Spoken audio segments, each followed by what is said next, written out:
देखिए, गाज़ीपुर जो है वो पूर्वांचल का एक इम्पॉर्टेंट डिस्ट्रिक्ट है जो कि बिहार बॉर्डर पे है।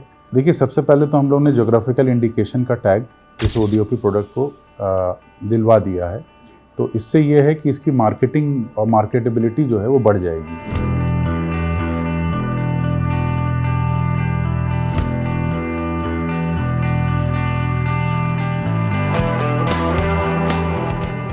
जी, ओडीओपी जब से जुड़ा है 24 जनवरी 2018 को माननीय मुख्यमंत्री जी ने इसको ओडीओपी में जब शामिल किया है तो इसमें एक अलग पहचान तो मिली है। इसमें कोई दो राय नहीं है, क्योंकि एक जनपद एक उत्पाद में हमारे जनपद से एक जूट वॉल हैंगिंग का चयन हुआ है, तो ये हमारे लिए बहुत बड़ी बात है। गाज़ीपुर जो है ये हिस्टोरिकली यहाँ पे टूरिज़्म के भी काफ़ी पोटेंशियल हैं। यहाँ बहुत सारे मठ हैं, मंदिर हैं, जहाँ पे टूरिज़्म की अच्छी अपॉर्चुनिटीज़ हैं, उनको भी डेवलप किया जा रहा है। टोटल यहाँ से 17 इंटरनेशनल प्लेयर इंडिया के लिए खेल चुके हैं। माननीय यशस्वी मुख्यमंत्री उत्तर प्रदेश श्री योगी आदित्यनाथ जी का अपार स्नेह स्टेडियम के प्रति रहता है। गाज़ीपुर हम लोग कह सकते हैं कि गेटवे है उत्तर प्रदेश का। अगर हम पूर्वांचल पूर्वी भारत की तरफ से एंटर करते हैं तो बहुत अच्छी छवि इसकी होना ज़रूरी है। उसके लिए हम सभी लोग लगातार प्रयासरत हैं। मुझे सबसे अधिक गर्व इस बात का होता है कि मैं बीर अब्दुल हमीद का पोता हूँ, और फ़ख्र की बात है कि ऐसे ख़ानदान में जन्मा हूँ कि जो आज इतिहास में उनका नाम है। अगर पिछले हम 8 से 10 वर्षों में देखें, तमाम संसाधन यहाँ उपलब्ध कराए गए हैं, चाहे वो पूर्वांचल एक्सप्रेसवे हो, मौजूदा समय में ग्रीनफील्ड एक्सप्रेसवे हो। अगर हम बात करें तो विकास के क्षेत्र में गाज़ीपुर तरक्की कर रहा है।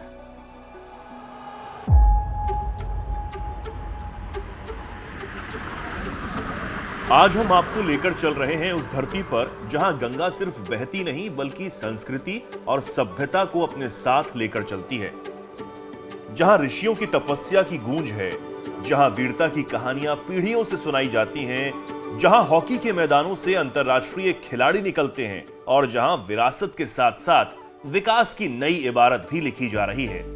यह है गाज़ीपुर, लहुरी काशी, वीरों की धरती और नए उत्तर प्रदेश की बढ़ती ताकत।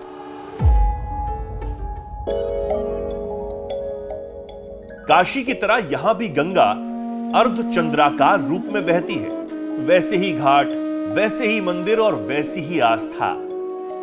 यही वजह है कि गाज़ीपुर को लहुरी काशी कहा जाता है। पवहारी बाबा आश्रम, गंगादास बाबा आश्रम और वराह मंदिर जैसे धार्मिक स्थल आज भी इस धरती की आध्यात्मिक चेतना के प्रतीक हैं। यहाँ गाज़ीपुर जो है ये हिस्टोरिकली यहाँ पे टूरिज़्म के भी काफ़ी पोटेंशियल हैं। यहाँ बहुत सारे मठ हैं, मंदिर हैं, जहाँ पे टूरिज़्म की अच्छी अपॉर्चुनिटीज़ हैं, उनको भी डेवलप किया जा रहा है। अभी एक भुड़कुड़ा में मठ है जहाँ पे टूरिज़्म का प्रोजेक्ट चल रहा है। हम लोगों ने पवारी बाबा का भी एक स्थान है जहाँ पे गवर्नमेंट का भी फोकस है, उस पर भी हम लोग टूरिज़्म डेवलपमेंट कर रहे हैं। साथ ही हथियाराम मठ है जो कि 11वीं सेंचुरी का बताया जाता है, वहाँ पर भी हम लोग इसमें डेवलपमेंट की एक्टिविटीज़ लेके जा रहे हैं। तो ये सब एक्टिविटीज़ पैरेलली चल रही हैं।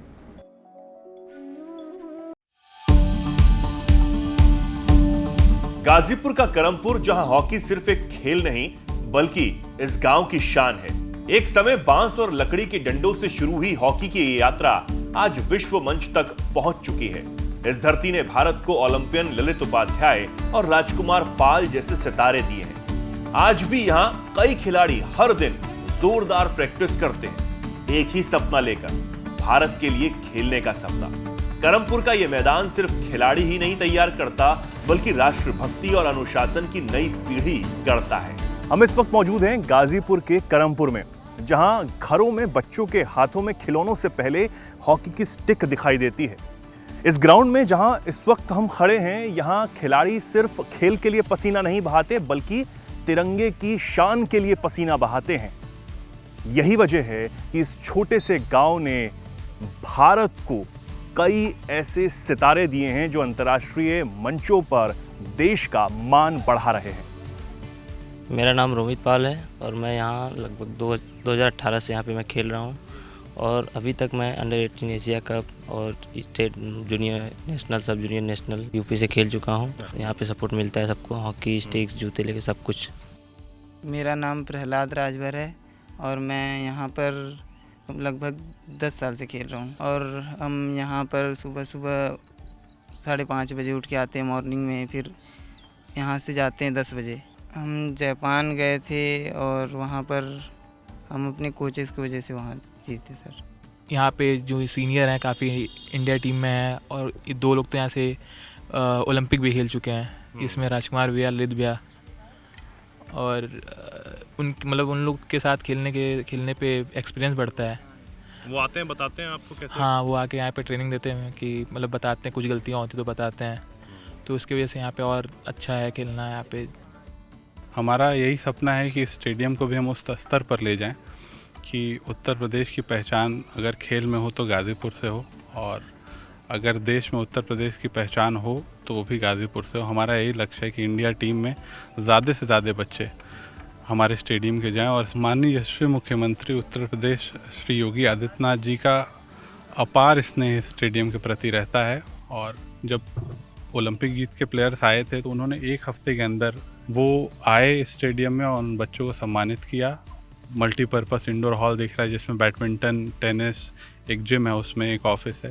इस तरह की जो भी चीज़ें आज तक माननीय मुख्यमंत्री जी के संज्ञान में हम लोगों ने लाई हैं, उन्होंने पूरे खुले मन से इस स्टेडियम का सपोर्ट किया है। करमपुर में अभी तक हमें लगता है कि 17 इंटरनेशनल पैदा हो चुके हैं। 2 ओलंपियन हुए, विश्व विजेता 1 हुए, और विश्व विजेता तो खेले लेकिन मेडल नहीं है। बस जूनियर विश्व विजेता का 1 ही मेडल है अजीत पांडे के पास, बाकी सीनियर भी खेले तो मेडल नहीं है, और ओलंपिक में ब्रॉन्ज मेडल है अभी तक। अभी ये गोल्ड मेडल लेके एशिया कप का अंडर 18 का लेके भी आए हैं। सैदपुर के भितरी गांव में खड़ा यह स्तंभ सिर्फ पत्थरों का ढांचा नहीं बल्कि भारत की उस गौरवशाली विजय का प्रतीक है जिसने पूरे विश्व को अपनी शक्ति का एहसास कराया था। करीब 1500 साल पहले जब हूणों के अत्याचार से दुनिया भयभीत थी, तब गुप्त वंश के महान सम्राट स्कंदगुप्त ने उन्हें पराजित कर भारत की सीमाओं और संस्कृति की रक्षा की थी। अपनी इस ऐतिहासिक विजय की स्मृति में उन्होंने इस विजय स्तंभ का निर्माण कराया। आज भी ये स्तंभ आने वाली पीढ़ियों को भारत के स्वर्णिम इतिहास और अदम्य साहस की याद दिलाता है। इस जगह का संरक्षण अब पुरातत्व विभाग कर रहा है। कहा जाता है कि आज भी अगर इस क्षेत्र के आसपास खुदाई की जाए तो इस तरह की और जगह भी जमीन के नीचे से मिल सकती हैं।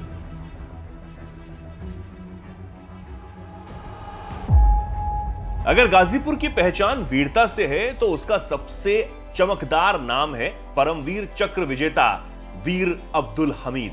1965 के भारत पाक युद्ध में जब अमेरिकी पैटर्न टैंकों को अजय माना जाता था, तब धामुपुर के इस वीर सपूत ने अपनी आरसीएल गन से दुश्मन के कई टैंकों को तबाह कर दिया। देश की रक्षा करते हुए उन्होंने सर्वोच्च बलिदान दिया, लेकिन उनका साहस आज भी करोड़ों भारतीयों के लिए प्रेरणा है। गाजीपुर की मिट्टी में वीरता की जो सुगंध है, उसकी सबसे बड़ी पहचान है वीर अब्दुल हमीद।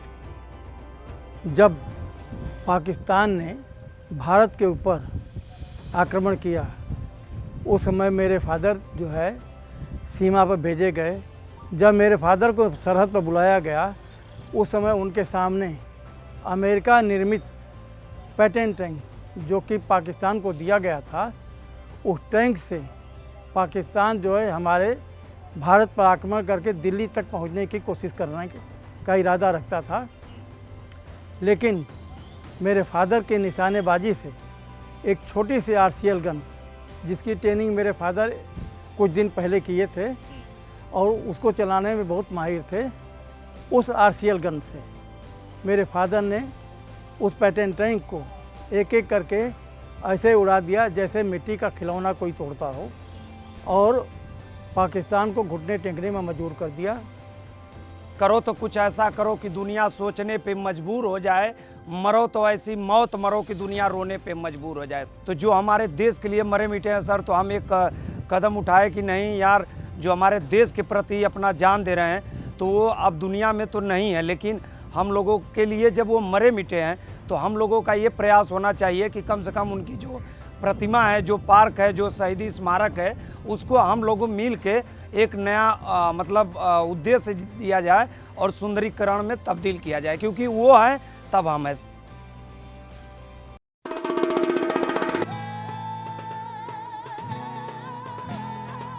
गाजीपुर की पहचान सिर्फ इतिहास और वीरता तक ही सीमित नहीं है, बल्कि यहाँ के कारीगरों के हुनर ने भी अपनी अलग पहचान बनाई है।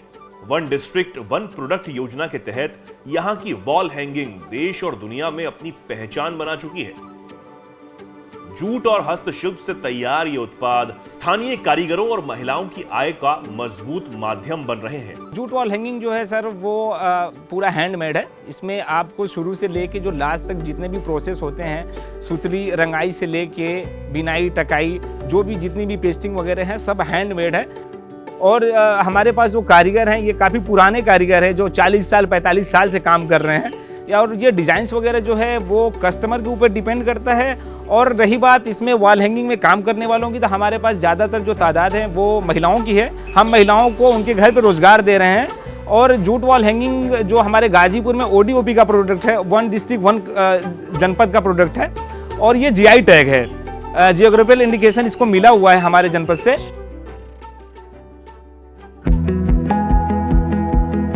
गाजीपुर की बदलती तस्वीर अब स्वास्थ्य सेवाओं में भी दिखाई दे रही है। नया मेडिकल कॉलेज लाखों लोगों के लिए आधुनिक चिकित्सा सुविधाओं का नया केंद्र बनकर उभरा है। जहां कभी बेहतर इलाज के लिए यहां के लोगों को दूसरे शहरों का सहारा लेना पड़ता था, आज वही गाजीपुर स्वास्थ्य के क्षेत्र में भी आत्मनिर्भरता की ओर कदम बढ़ा रहा है। एक सरकार की स्कीम है नेशनल मेडिकल कमीशन की कि जिला अस्पताल जो भी 220-225 बेड के हैं उसके साथ एक 100 बेड का अस्पताल और मर्ज करके 300 बेड का कम से कम हो, तो उसको मेडिकल कॉलेज में कन्वर्ट करने की एक जियो है। तो उसी के तहत यूपी में जिस समय इस कॉलेज की स्थापना या स्टार्ट हुआ था, 9 कॉलेज स्टार्ट हुए थे, 9 में से एक था। तो उस समय यहाँ की OPD 450-500 उससे ज़्यादा नहीं होती थी। लेकिन धीरे धीरे गत वर्षों में करते करते यहाँ डॉक्टरों की वृद्धि हुई और नए डॉक्टर्स आए, विभाग भी अलग अलग विभागों में कॉलेज बट गया। तो अब यहाँ की प्रतिदिन OPD जो है वो 4,500 से लेके 5,500 के बीच में मैक्सिमम पहुँच जाती है OPD इसकी पर डे है।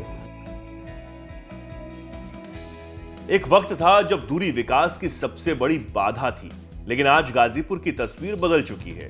आधुनिक रेलवे कनेक्टिविटी, पूर्वांचल एक्सप्रेसवे, 4 लेन सड़कें और नई रेल परियोजनाएं गाजीपुर को दिल्ली, मुंबई, कोलकाता और देश के बड़े शहरों से जोड़ रही है। अब गाजीपुर की पहचान दूरियों से नहीं बल्कि संभावनाओं से होती है। गंगा पर रेल सह रोड एक ताड़ी घाट गाजीपुर मऊ परियोजना शुरू की गई। वो करीब 2300 करोड़ से ज़्यादा की परियोजना है। गंगा पर एक बहुत बड़ा ब्रिज बना, पूरा लोहे का ब्रिज बना है और उसमें उसके बीच में जो है रेल चलेगी, ऊपर आपका ट्रैफिक चलेगा और नीचे जलयान की व्यवस्था की गई। अब वो सीधे दिल्ली, हावड़ा और वाराणसी, बलिया, छपरा रेल लाइन आपस में जुड़ गई। अब जब अगर कोई बात होती है तो ट्रेनें बाईपास निकाली जा सकती हैं, यहाँ से सीधे पटना और हावड़ा की ट्रेनें आपको चलने लगी। तो जब ट्रेनें आएंगी तो स्वाभाविक है कि रोजगार बढ़ेंगे और व्यापारियों को उसका लाभ मिलेगा, आसानी से माल उपलब्ध होगा। तो इसका बहुत बड़ा फायदा हुआ है जिले को। माफिया पर कठोर कार्रवाइयाँ इस जनपद में हुई है। जानकारी के लिए मैं बता दूं कि जो विभिन्न माफिया, इसमें प्रमुख रूप से IS 191 गैंग, जो कि मुख्तार अंसारी का गैंग हुआ करता था, उसके विभिन्न सदस्यों पर कार्रवाइयाँ हुई हैं, बड़ी कार्रवाइयाँ हुई हैं, सज़ा भी माननीय न्यायालय से दिलाई गई है। और इसमें लगभग इनके गैंग से संबंधित लोगों की 300 करोड़ की संपत्तियों का जब्तीकरण अब तक हो चुका है, जिसमें काफ़ी सारी संपत्तियाँ राज्यसात की गई हैं और प्रशासन के साथ मिलकर उन संपत्तियों को लगातार जनहित के लिए किस तरह से इस्तेमाल किया जाना है, उसको लेकर भी कार्य योजना बनाई जा रही है। 75 जिलों की इस यात्रा में आज हमारा गाजीपुर आना हुआ। उत्तर प्रदेश का गाजीपुर अब तेजी से बदल रहा है, विकास पथ पर तेजी से दौड़ रहा है। यहाँ पर पूर्वांचल एक्सप्रेसवे से कनेक्टिविटी, बनने वाला ग्रीनफील्ड एक्सप्रेसवे बेहतर कनेक्टिविटी को दिखा रहा है। इसी के साथ जहां इस वक्त मैं मौजूद हूं, यानी कि मेडिकल कॉलेज, जो कि 227 करोड़ की लागत से बनकर तैयार हुआ, 2021 में इसे हैंडओवर भी कर दिया गया और उसके बाद से न सिर्फ इस जनपद के बल्कि दूर दराज से आने वाले जो लोग हैं वो भी यहाँ पर बेहतर स्वास्थ्य सुविधाओं का फायदा उठा पा रहे हैं। इसी के साथ इस जिले में जो ODOP है यानी कि वॉल हैंगिंग, वो भी बेहद मशहूर होती जा रही है, उसका एक्सपोर्ट भी लगातार बढ़ रहा है, लोगों में खुशहाली है। इसी के साथ वीर अब्दुल हमीद की भी ये धरती है जहां पर उन्होंने जन्म लिया, और वीर अब्दुल हमीद जिन्होंने इस देश के लिए अपना सर्वोच्च बलिदान दिया। ये पूरी कहानी आपको कैसी लगी, इसको कमेंट सेक्शन में आप ज़रूर बताइएगा। और ये दिखाता है कि बढ़ते उत्तर प्रदेश के सपने को गाजीपुर ज़िला अब साकार करता हुआ नजर आ रहा है। मेरे सहयोगी कैमरे के पीछे सर्वेश और मैं चेतन, नमस्कार। बढ़ते यूपी के 75 जिले, 75 कहानियां।